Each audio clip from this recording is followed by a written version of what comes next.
And we are live.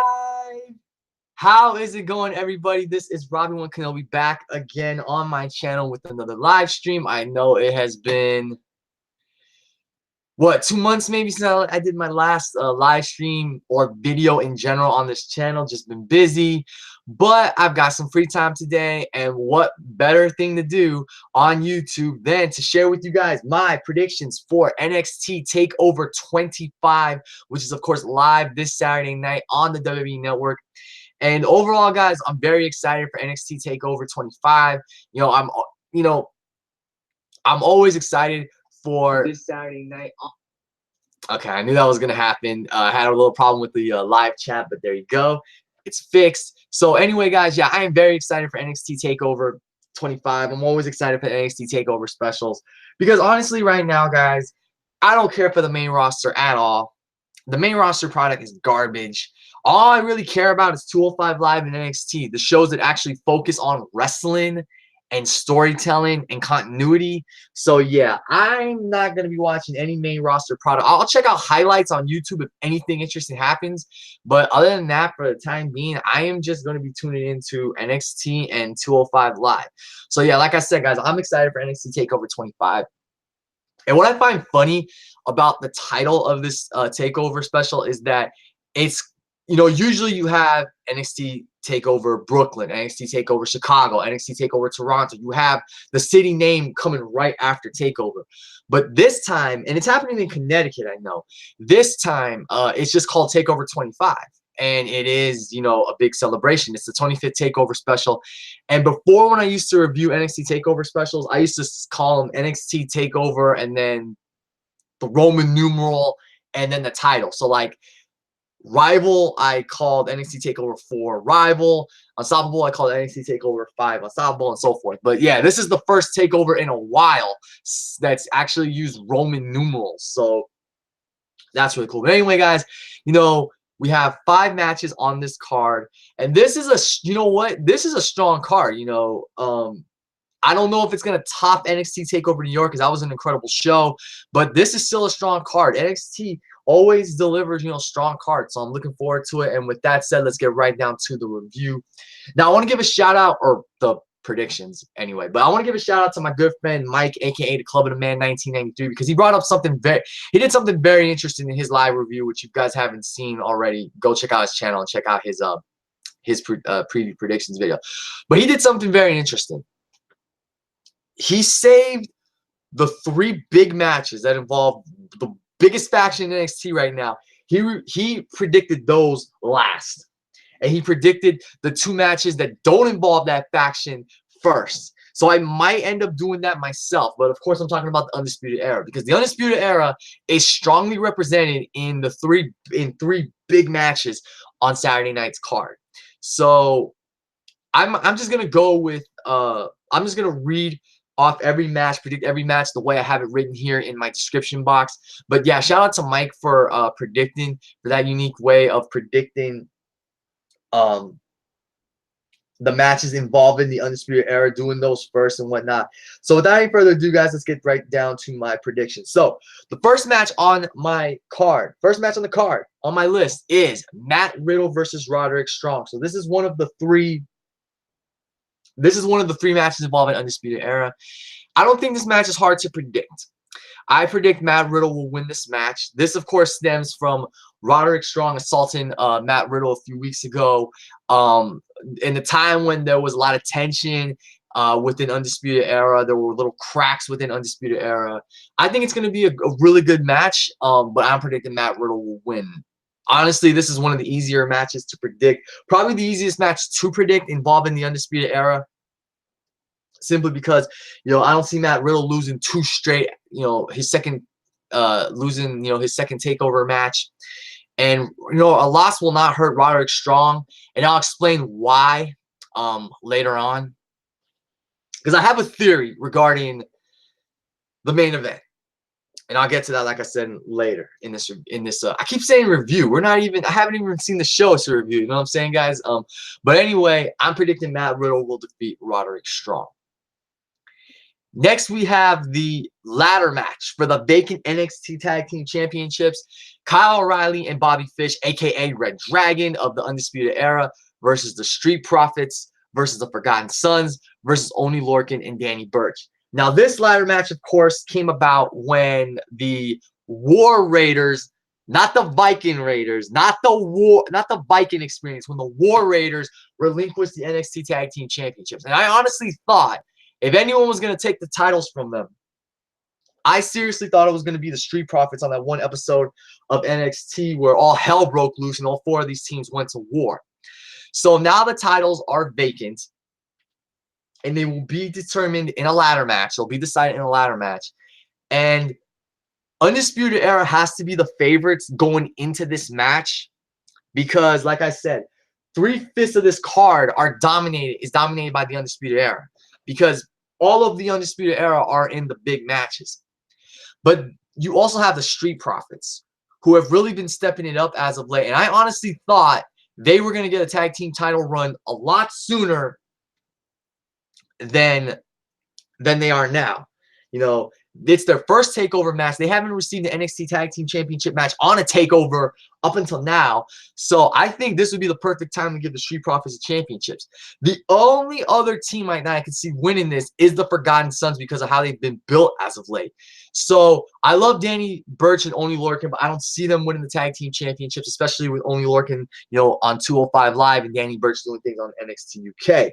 Not saying against it, because I think, you know, they'd make great tag team champions, but I just don't see them winning this match. So it comes down to either Undisputed Era, Street Profits, or Forgotten Sons. Like I said, consensus, you know, consensus prediction would be Undisputed Era, but I'm gonna go with the Street Profits because I think this is finally the time to give the Street Profits the tag team championships. Undisputed Era had a great run with those belts, but I think it's time for the Street Profits to finally win those titles. So I'm going to pick the Street Profits to win the NXT Tag Team Championships. Like I said, the 3 teams that I mentioned, I could see any of those 3 teams winning, but this is going to be a crazy match, and I would not be surprised if this is the opening match, you know, the Tag Team Championship ladder match. And if this is the opening match and the Undisputed Era win those vacant championships, this is going to be ironic that Adam Cole and Kyle O'Reilly and Bobby Fish have won vacant titles in ladder matches that kicked off TakeOver, you know, the way you think when you think about it. So I'm picking the Street Profits, but I could see Undisputed Era winning because they could be the consensus favorite. And I could also see the Forgotten Sons winning, maybe pulling a dark horse win or something. But yeah, my prediction is I'm picking the Street Profits to win the NXT Tag Team Championships. We take a break from the Undisputed Era and we move on to the NXT North American Championship match.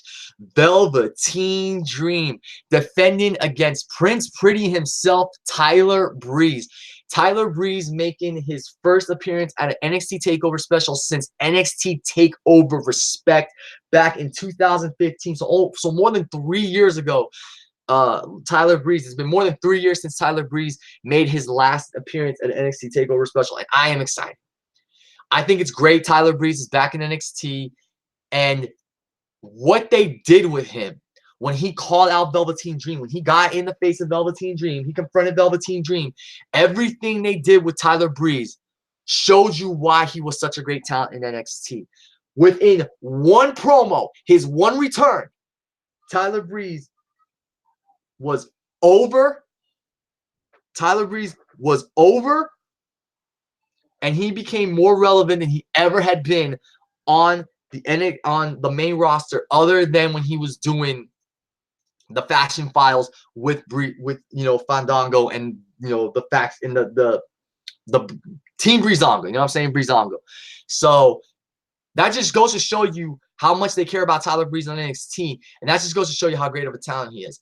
And Velveteen Dream taking shots at Tyler Breeze, you know, saying that Breeze was playing cops and robbers, which, let's be real, he was the Fashion Police. You know, everything he said was true. And I really like the promo they aired last night that shows you why Tyler Breeze was such a great talent in NXT. And Velveteen Dream was speaking the truth. Unfortunately, because of the bullshit booking Breeze received on the main roster, he wasn't as great a talent as he was on NXT. But now he's back. to challenge Velveteen Dream for the NXT North American Championship. And this is going to show you why Tyler Breeze is great and why he should have been one of the top stars on the main roster. Not necessarily a world champion, but he could have been a strong mid-card champion, Intercontinental champion, tag team champion, United States champion, whatever. But this is going to show a lot of people why Tyler Breeze. I am so excited to see him back in NXT. I don't know if this is permanent or if this is just because they needed a challenger for Velveteen Dream, because the way it was going, it looked like he was going to defend the title against Dominik Dijakovic, and then Dijakovic got injured. So now we have Dream versus Breeze, and I'm totally for it because I'm excited to see Tyler Breeze back in the ring. With that said, as much as I would love to see Tyler Breeze win the NXT North American Championship, I have to go with Velveteen Dream to retain the championship. I think Breeze is going to give him a hell of a fight. He's going to really take it to Velveteen Dream, but in the end, I think Dream's going to catch him. Dream's going to have that one little thing, that extra it factor, so to speak, and he's going to retain the NXT North American Championship. And what I think is going to be a great match. I cannot wait for this match. This could be the match of the night. I wouldn't be surprised if this was the opening match. But this is going to be one hell of a match, and this could be the match of the night given the two great talent in this match. But I do predict Velveteen Dream will retain the NXT North American Championship. I think if anything, he'll drop the title at NXT TakeOver Toronto during SummerSlam weekend, maybe to Dijakovic if Dijakovic's back in time, or to somebody else. But I think Velveteen Dream's going to hold on to that championship until TakeOver Toronto during SummerSlam weekend. Next, we have for the NXT Women's Championship, Shayna Baszler defending against Io Shirai. This has been a very personal feud since Io pinned Shayna on NXT TV in that 6-woman tag team match. And things got even more personal when Shayna seriously injured Io's best friend, Kairi Sane. I love the build to this. I loved, Io Shirai interrupting a horsewoman training session at the Performance Center, picking a fight with all the horsewomen and Shayna.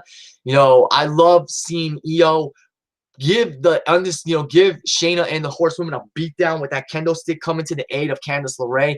And it was because of that I really thought this match should have been a street fight. With how personal everything has been, with Io just going to town on the horsewomen with that kendo stick, I really believe this should have been a street fight. And I still think it's going to be a great match. Shayna has the horsewoman in her corner. Io will have Candice LeRae in her corner. I just feel like it should have been a street fight or a no holds barred match or falls count anywhere, given the animosity between the two and how personal it's gotten. Now, with that said, I'm kind of torn. I'm kind of 50-50 on this one because I could see Shayna retaining. I could see Io, though, winning the championship. And if I was a betting man, I'd probably go with Io Shirai to win the championship because I really don't see much else for Shayna to do as NXT Women's Champion, although I don't want Shayna to go to the main roster and be ruined, So, with that said, I am going to go with Io Shirai to win the NXT Women's Championship, and then I think they'll have a rematch at TakeOver Toronto where it'll be winner go home, and then Io will have a little run as the NXT Women's Champion, and then maybe we'll see her and Candice have a feud for the title. Maybe we'll see her and Bianca Belair have a feud for the title because that's where this whole thing started. When it was Bianca, Kairi, and Io versus Shayna and the Horsewomen, Io tagged in after Bianca laid out Shayna, and Io got the pin on Shayna. So that's how this whole thing started. So I could see a Bianca Belair, Io Shirai title feud going on should Io win the championship. And then Mia Yim, after her big win over Bianca Belair last night, she has to definitely be in title contention. So I'm going to pick Io Shirai to win the NXT Women's Championship. And finally, guys, we have the main event for the NXT Championship. Johnny Champion himself, Johnny Gargano, defending the championship against Adam Cole. Of course, these guys had an incredible 2 out of 3 falls match for the NXT Championship, the vacant NXT Championship at NXT TakeOver New York, which Johnny Gargano won. Now, with this one, I would have liked to have seen a stipulation, but really when I thought about it, like, what would the stipulation have been? If it wasn't for the tag team championship match, I think this match would have been a ladder match for the NXT championship, but I still think this is going to be a great match for the NXT championship. I cannot wait. And with that said, guys, there are some people who think Adam Cole will win the NXT championship. There are people out there who predict it's going to be the Undisputed Era's night. That Fish and O'Reilly win the title, the tag team titles. Roderick Strong beats Matt Riddle, and then Adam Cole beats Johnny Gargano for the NXT championship.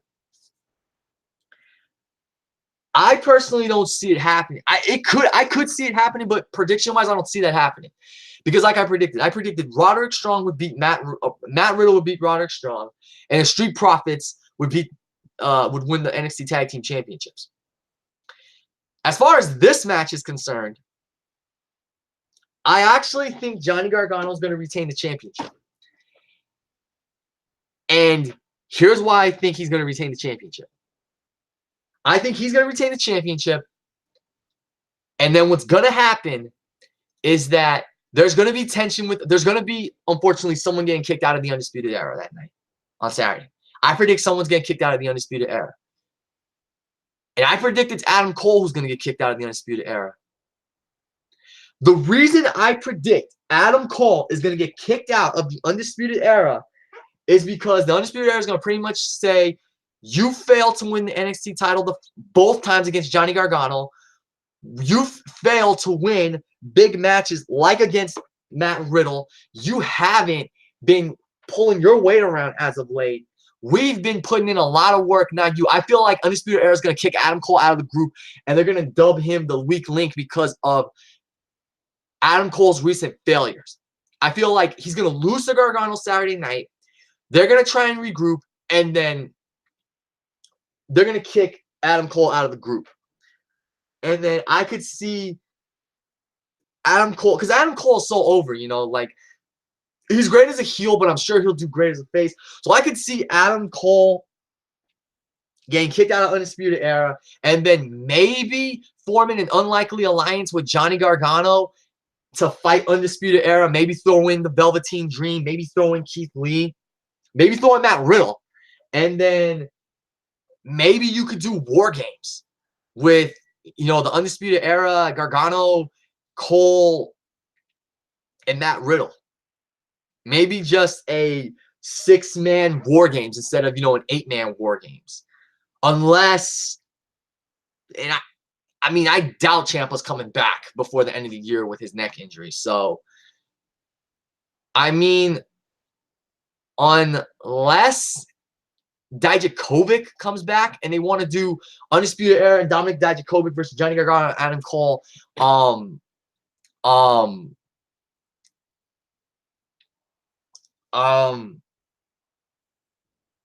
Velveteen Dream and Matt Riddle, or Matt Riddle and Keith Lee,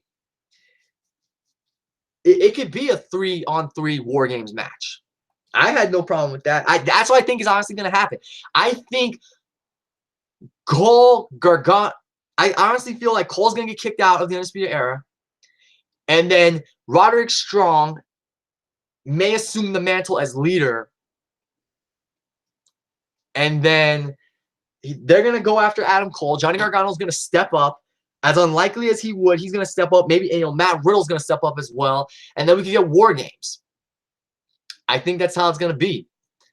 And then, yeah, so I'm predicting Johnny Gargano will retain the NXT Championship. And then what I predict is going to happen at the end of the night is similar to what happened at DIY when they split up. Just see Adam have the Undisputed Era try to regroup, and then have Fish, O'Reilly, and Strong beat the shit out of Adam Cole and kick him out of the group. That's what I think is going to happen. I think Adam Cole's getting kicked out of Undisputed Era, and he might form an unlikely alliance with guys like Keith Lee, Johnny Gargano, and Matt Riddle to go up against Undisputed Era. And we could get Undisputed Era versus that team in War Games. So I'm totally down for that. So with that said, guys, that's gonna do it as far as my predictions are concerned. But of course, I have comments that I need to get to in the live chat. I've got the good folks in here, of course. I've got the Club of the Man 1993. You know, my good friend Mike. Thank you for joining me. I also have Dark Star. Thank you for joining me live. And of course, I have last but not least TN Couponer. And since Mike's in the live chat, I need to. I need to do this because it's not stomping grounds, it's stupid grounds. And you can't see me throw my hands in the air, but Crown Jewel or Super Showdown, which is supposed to be bigger than WrestleMania. Yeah, right. It's a glorified house show. But you know what, Mike? Since you and T and Couponer are in the live chat, before I read all your comments, I got a little something for you guys. Just give me 1 minute. I sincerely mean this, guys. Mike and Mike and Josh, aka T and Couponer. I'm sorry. I'm excited. I'm excited for this. But I sincerely mean this, guys, when I say this. So all I gotta say is this. We're really glad that you're our friend, and this is a friendship that'll never ever end. That's what I meant, Mike, when I wrote the "We're really glad that you do" rants, because this is my own take on the Firefly Funhouse theme. But anyway, let's get to some comments. Let's get to all the comments in the live chat. Let me do it like Mike. Let's check the live chat. We've got. What's up, T and Couponer? Thank you for joining us. So, Darkstar says he believes Riddle's gonna win. He has Undisputed Era winning the tag titles, and he's going with Io Shirai. Shayna has nothing left to do as champion. It would be interesting to see her chase for a bit before being called up. I agree. I totally agree. There's nothing left for Shayna to do as champion. So I honestly would I think a little program with her chasing Io for the title would be great, and then eventually call her up to the main roster. Mike said, "The man is here." He's channeling his inner Becky Lynch. I love that. Get it instead of the champ. Instead of the champ is here. Oh yeah, totally. I even think Becky said that, so that's perfect. Mike also says he wouldn't want to see Johnny drop the title in his first defense. Yeah, I agree, because what you said is true.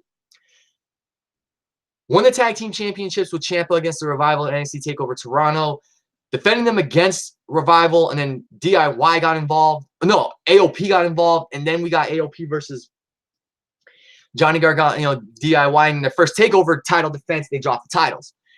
Then Johnny won the North American Championship, and in his first title defense, which was days after TakeOver, because they taped the NXT shows, he dropped it to Velveteen Dream. So yes, I would like to see Johnny hold on to the championship until, even if he drops it at TakeOver Toronto, I'm totally fine with that. But yes, let's have Johnny win, and let's have Johnny hold on to the title in his first title defense. I'm doing fine, by the way, T and Couponer. I saw that. Thank you for asking. How are you doing? I see you're on your break from work. He and Mike are interacting in the chat. Mike says, "Feast your eyes." Yes. T and Couponer says, "I'd be cool with." No, wait. He says Adam Cole and DIY versus Undisputed Era would be awesome. Definitely would be awesome. I mean, unfortunately, Ciampa is pretty much out of action for the rest of the year, so that can't happen. But like I said, Cole, Gargano, Riddle, and Keith Lee versus Undisputed Era and Dominic Dijakovic would be awesome in War Games. Mike says he'd be cool with Cole being the one getting kicked out for something different. I just don't want to see the entire era implode. I totally agree. I love Undisputed Era, and I would hate to see him split up. Let's see. And then, yes, Mike acknowledging me as the king of sound style. T and Couponer with hashtag that was awesome. Mike said, "You're a genius, Robbie. That's why we like you." Thank you.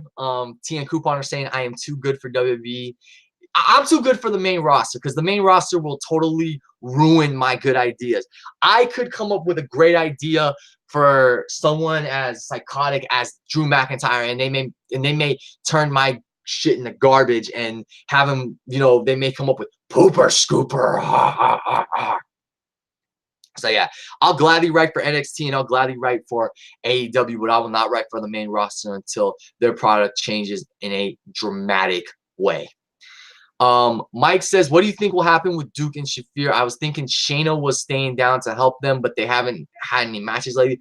Maybe they'll just call up all the horsewomen at once, and they'll be, you know, Shayna's little bodyguards, enforcers, whatnot, because they are all real good friends in real life with Ronda Rousey, who we don't know when she's going to come back. Maybe Shayna and the horsewomen get called up at SummerSlam.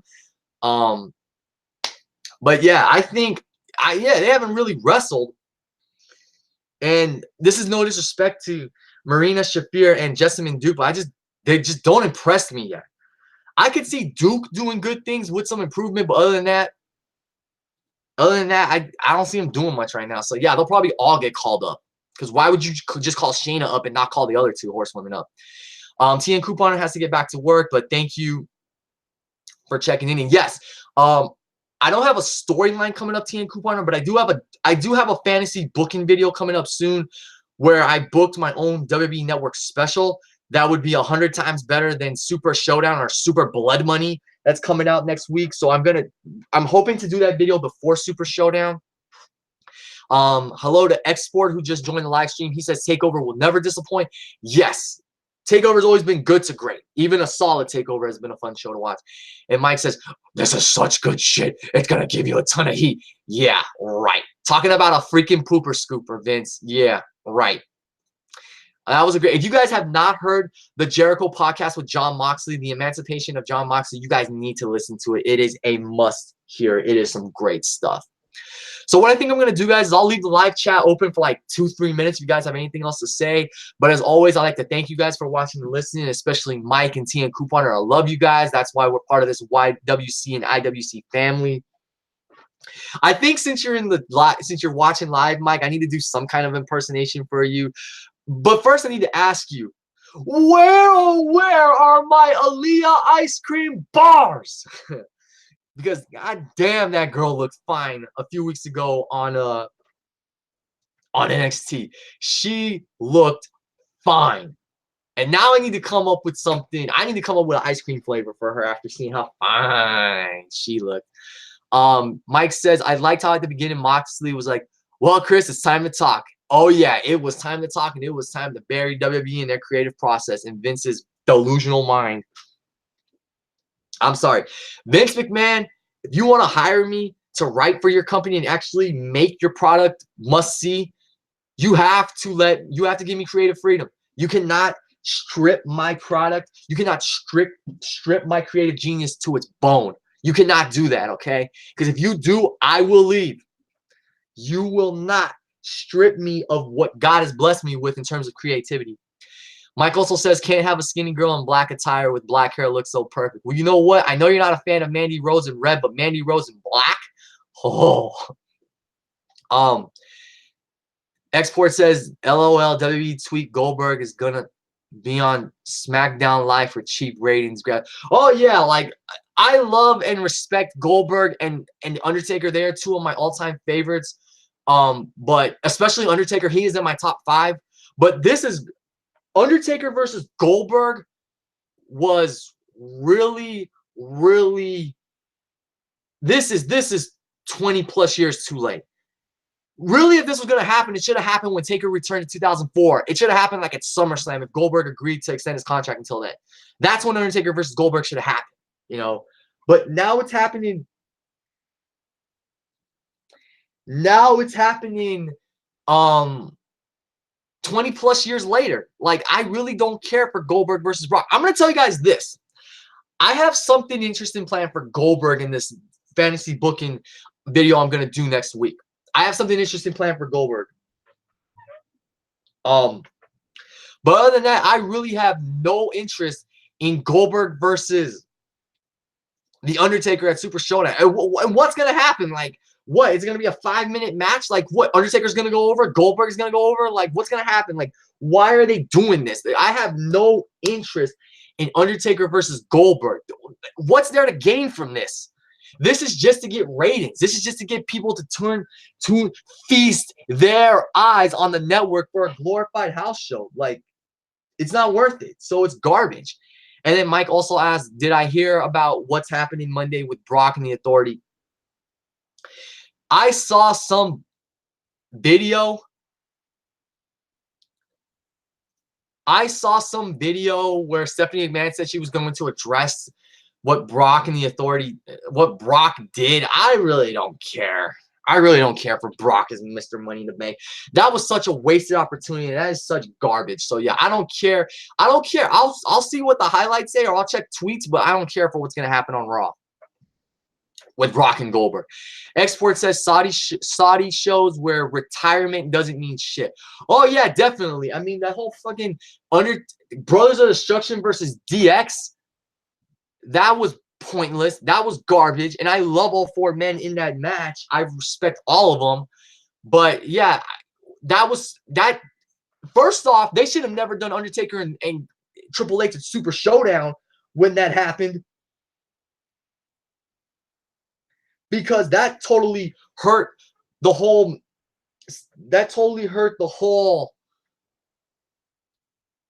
That took away from the significance of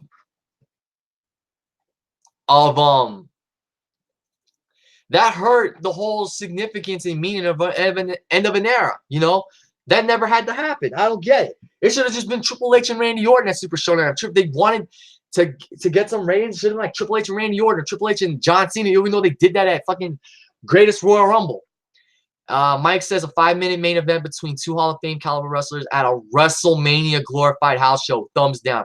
Yeah, this is not going to be bigger or better than WrestleMania. I'll tell you that. WrestleMania was a good show, but it went downhill after the WWE Championship match. And he said Brock did nothing bad. It's just to get our hopes up, thinking they'll take the briefcase off Brock. They're not taking the briefcase off Brock. And I don't. Oh, God, Mike, I love you, but you're getting me worked up talking about Brock. Mr. Boombox. Mr. Boombox. Yeah, hashtag Boombox in the bank or whatever. Yeah, Boombox, or hashtag Boombox boy, like you coined, Mike. Yeah, Boombox boy. God. So I'm going to leave the live chat open, guys, for 1 more minute. Get those last-minute comments and questions in while as I get ready to close out the video, because I'm getting hungry, guys. All this hard work works up an appetite, so I got to get something to eat. So, yeah, 1 more minute. If you guys got any more questions or comments you want to add in the live chat, feel free before I close it for the night. And as always, I just want to get my thank yous in to everybody who tuned in. The Club of the Man 1993 and T and Couponer. Make sure, guys, if you're interested in some great, YouTube content, make sure to check out their channels. Especially give my boy Mike a shout out, because he's always giving me a lot of love and support and shout outs for my channel. He believes, as so does T and Couponer, that I should be writing for professional wrestling like AEW and NXT, not for garbage like the main roster. So yeah, if you guys like what you see, please subscribe to my channel. And if you think I'd be a great fit in NXT, 205 Live, or AEW, tweet them with the hashtag that I just wrote in the description box. Please sign Robbie. All right. Anybody else got comments or questions they'd like to leave before I call it a night?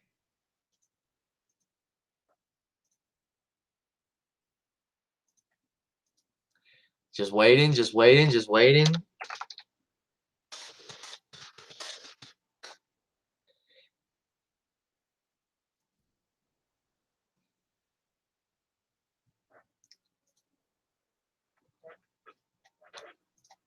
All right, Mike's got a couple more comments. He said, the boombox crap is annoying, but Brock just did typical mind games that any Money in the Bank holder would do. Plus, the dumbass didn't even know that you had a year to catch. Brock Lesnar has been in WWE for how many years? Altogether? 2002, 2004, 2012 now. So, he didn't know, since Money in the Bank's been around, that you have a year to cash it in. What a moron, man. Like, this doesn't do anything good for Brock, and I feel like it hurts Paul Heyman, because then Paul Heyman has to do the little, oh, we found this little loophole, contract, whatever, bullshit, and that hurts the credibility of Paul Heyman. Paul Heyman's one of the greatest managers and one of the greatest minds of professional wrestling, and now you got this? It's garbage. Yeah. But anyway, guys, I'm getting really hungry, so I'm gonna go and grab a bite to eat. I'm going to call it a night. So again, thank you all for watching and listening. Those are my NXT TakeOver 25 predictions. Leave your comments down below. Let me know what you think about the show coming up Saturday night. And yeah, as always, thanks for watching and listening. And like I said, if you're interested in my channel, please subscribe. I make great content when I have time. Sorry, I've been behind a little while, past couple months. But yeah, with that said, guys, I am going to call it a night. And thank you, Mike, for your comments. I appreciate it, bro. So yeah, keep your eyes open for a fantasy booking video I will be doing on a WWE Network special that I came up with. It will be a lot better than Super Showdown, Super Blood Money, and it'll be 100 times better than that in Crown Jewel and the upcoming Stupid Grounds. So guys, thanks for watching and listening. It's Rob1 Kenobi signing off. Everybody have a good night. Enjoy your weekend, and I will catch you guys later. Enjoy NXT TakeOver 25. Mike, I promise not to spoil it for you because I know you won't be watching it live. And anybody knows Mike, don't spoil it for him, all right? Or you'll make the list. Thanks for watching and listening, guys. This is Roderick Kenobi signing off. Have a nice night. And to end my video, you know what?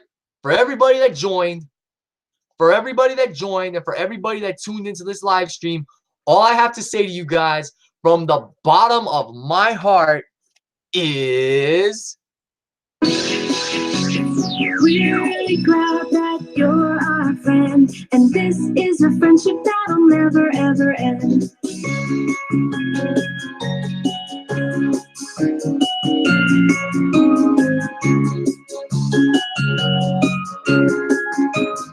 If you're feeling lonely today, come along and throw your cares away.